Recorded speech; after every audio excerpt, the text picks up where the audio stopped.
तो आज हम पढ़ेंगे रेजोनेंस हाइब्रिड। ठीक है,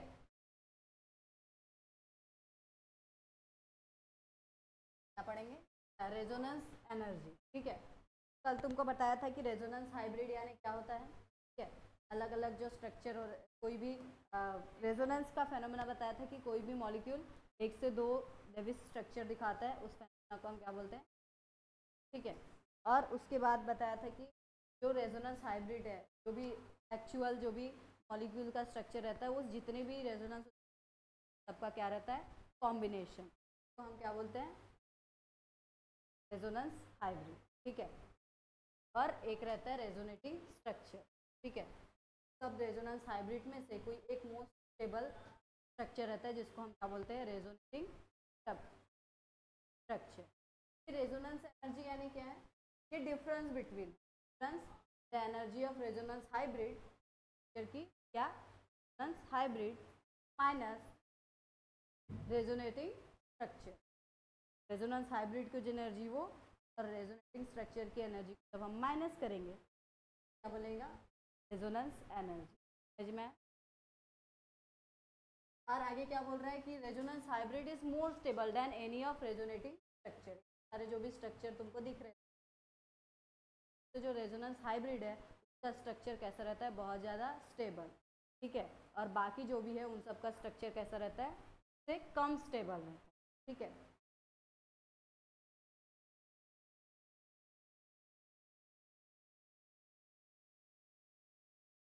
ठीक है, तो आगे बोल रहा है यही बात बताए कि रेजोनेटिंग हाइब्रिड का स्ट्रक्चर स्टेबल रहता है, रेजोनेटिंग स्ट्रक्चर के मुकाबले कैसे स्टेबल रहता है। इसीलिए अगर किसी मॉलिक्यूल को हमको अगर स्टेबल करना है, क्या करना है, स्टेबल। ठीक है, सर्टन पोलेटोमिक रेजोनेंस स्टेबलाइज सर्टन, अगर कोई मॉलिक्यूल है जो एक ही स्ट्रक्चर में ज़्यादा स्टेबिलिटी दिखा रहा है, क्या नहीं, तो वो रेजोनेंस करके अपने आप को कैसा करता है, स्टेबल रखता है। जैसे बेंजीन जो है, कोई एक स्ट्रक्चर में वो मोस्ट स्टेबल रहता है क्या, वो तीन चार उसके जो भी इलेक्ट्रॉन्स है वो क्या होते रहते हैं, डीलोकलाइज होते रहते हैं, और अलग अलग क्या बनाता है वो, रेजोनेटिंग स्ट्रक्चर। ठीक है, जिसके कारण वो कैसा रहता है, बहुत ज़्यादा स्टेबल हो जाता है। ठीक है, कोई भी ऐसा मॉलिक्यूल जो अनस्टेबल है, पॉलीएटॉमिक मॉलिक्यूल, उसको स्टेबलाइज करने अपने आप को क्या करता है, अपने अलग अलग रेजोनेटिंग स्ट्रक्चर बनाता है। ठीक है,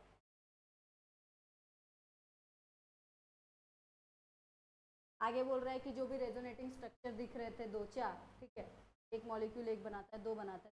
दो तीन चार जो भी रेजोनेटिंग, वो क्या करते हैं, ओवरऑल बॉन्डिंग कैरेक्टरिस्टिक मॉलिक्यूल। ठीक है, वो बॉन्डिंग बॉन्डिंग हो रही है तो उसको भी क्या करते हैं, वो थोड़ा अपना कंट्रीब्यूशन, कोवैलेंट बॉन्डिंग में वो भी क्या करते हैं, अपना कंट्रीब्यूशन।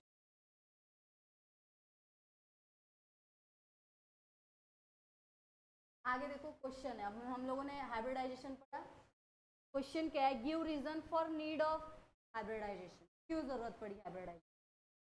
हाइब्रिडाइजेशन के भी तो एस एस पी ओवरलैप हो रहा था, एस पी ओवरलैप हो रहा था कि नहीं, लेकिन हाइब्रिडाइजेशन की जरूरत पड़ी तो देखो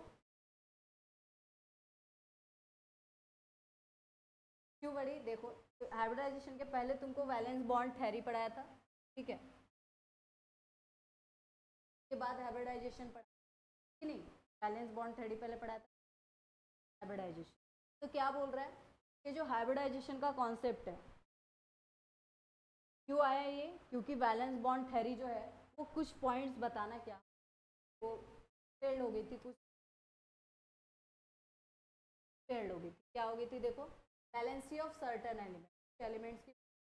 वो करेक्टली बता पा रही थी क्या। फॉर एग्जाम्पल देखो,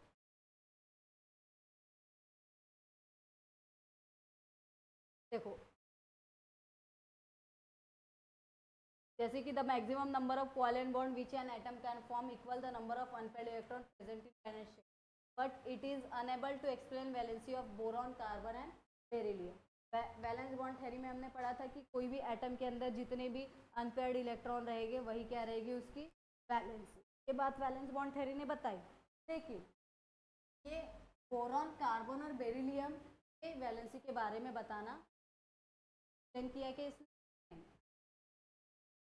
बारे में एक्सप्लेन कर दिए क्या नहीं। सपोज कार्बन में ही देख लो, तो पहले इसमें दो इलेक्ट्रॉन रहते हैं पहले ऑर्बिटल में, और दूसरे में कितने रहते हैं, 4 रहते, ठीक है, 4 रहते, इसका मतलब क्या हुआ, 4 रहते यानी पहले ऑर्बिट में 2 इलेक्ट्रॉन ऐसे हो जाते और दूसरे ऑर्बिटल में 1 2 4, कितने अनपेयर्ड है, बैलेंसिंग हो, लेकिन है कितनी, बैलेंस बॉन्ड थ्योरी के हिसाब से जाए तो वो क्या कह रही है, जितने अनपेयर्ड इलेक्ट्रॉन होंगे उतने क्या बनाएंगी,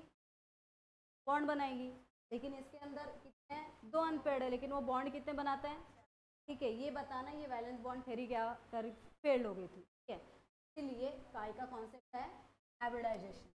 हाइब्रिडाइजेशन का कॉन्सेप्ट है, इसमें बताया मिक्सिंग कास्टिंग वाली बात है कि नहीं, ठीक है, तो ये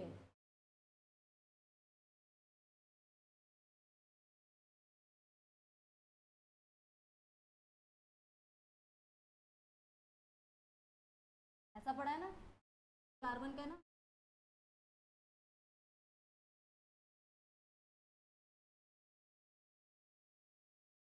कि नहीं, ये बैलेंस बॉन्ड थ्योरी क्या बोल रही है, जितने अनपेयर्ड इलेक्ट्रॉन होंगे उतने क्या बनाएगी, उतने उसकी क्या रहेंगी, वैलेंस, तो यहाँ पे कितने अनपेयर्ड इलेक्ट्रॉन है, बॉन्ड कितने बनाता है, 4, यानी वैलेंसी कितनी होनी चाहिए उसकी, लेकिन वैलेंस बॉन्ड थ्योरी के हिसाब से इसकी वैलेंसी प्रूव हो रही है क्या, ये कॉन्सेप्ट किसका है, हाइब्रिडाइजेशन का, हाइब्रिडाइजेशन कौन सा, sp3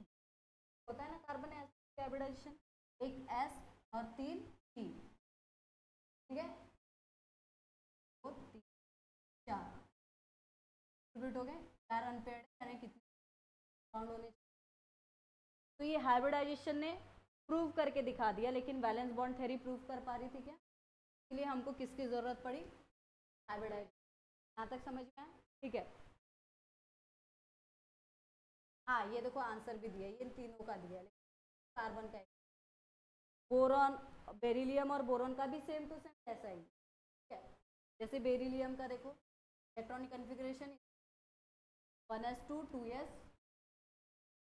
कोई अनपेयर्ड इलेक्ट्रॉन, यानी कि फिर तो ये तो स्टेबल होना चाहिए, वैलेंसी कितनी, 0 है कि नहीं, क्योंकि इसमें अनपेयर्ड इलेक्ट्रॉन है, बैलेंस बॉन्ड थ्योरी के हिसाब से अगर अनपेयर्ड इलेक्ट्रॉन है तो वैलेंसी होगी, इसमें तो अनपेयर्ड इलेक्ट्रॉन है नहीं तो वैलेंसी होगी, ठीक है, तो एक्सपेक्ट ये किया गया था कि इसकी वैलेंसी 0 है, लेकिन इसकी वैलेंसी कितनी 2 है कि नहीं, यानी वैलेंस बॉन्ड थ्योरी ने ये गलत बात बताई। दूसरा बोरॉन में भी देखो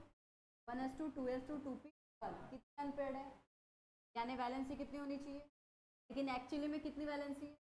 ये भी वैलेंस बॉन्ड थ्योरी के हिसाब से सेम टू सेम, कार्बन में भी अनपेयर्ड है 1 और 2, वैलेंसी कितनी होनी चाहिए, लेकिन है कितनी एक्चुअली में, वैलेंस बॉन्ड थ्योरी गलत बता रही, ठीक है,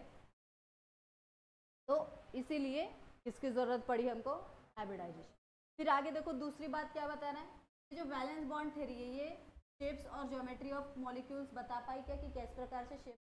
नहीं बता पाई, ठीक है, इसीलिए हमको किसकी ज़रूरत पड़ी, हाइब्रिडाइजेशन, समझ में आया। आगे क्या बता रहे हैं, बॉन्ड एंगल भी ये बता नहीं पाई, bond angle of molecule like NH3, ठीक है, ये भी बता पाई क्या, नहीं, इसलिए हमको किसकी ज़रूरत पड़ी, ठीक है, तो यही बात आखिरी में लिखी है कि valency of above element, structural property of above element explain by concept of hybridisation, ये सब चीज़ें कौन से किया गया, हाइब्रिडाइजेशन ने एक्सप्लेन कर दिया, लेकिन वैलेंस बॉन्ड एक्सप्लेन पाई क्या, नहीं, इसलिए हमको किसकी जरूरत पड़ी, हाइब्रिडाइजेशन, ठीक है। आगे NH3 पिरामिडल की वे जब तुमको सॉल्व करवाया था तभी बताया था क्यों पिरामिडल है, क्योंकि लोन पेयर क्या कर रहा है, लोन पेयर के बीच में और लोन पेयर बोन पेयर के बीच में रिपल्शन होने के कारण वो होना तो उसका टेट्राहाइड्रल शेप होना चाहिए था,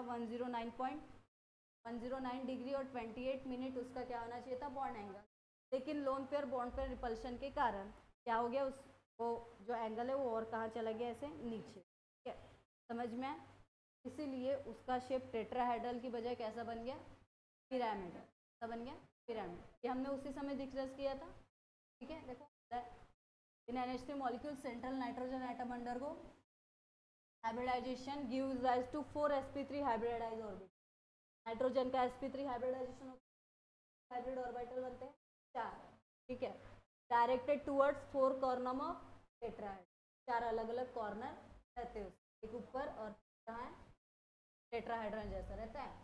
तो उसकी जो ज्योमेट्री भी है वो कैसे लगती चाहिए थी, टेट्राहेड्रल, ठीक है। और बॉन्ड एंगल कितना होना चाहिए था, 109 डिग्री 28 मिनट,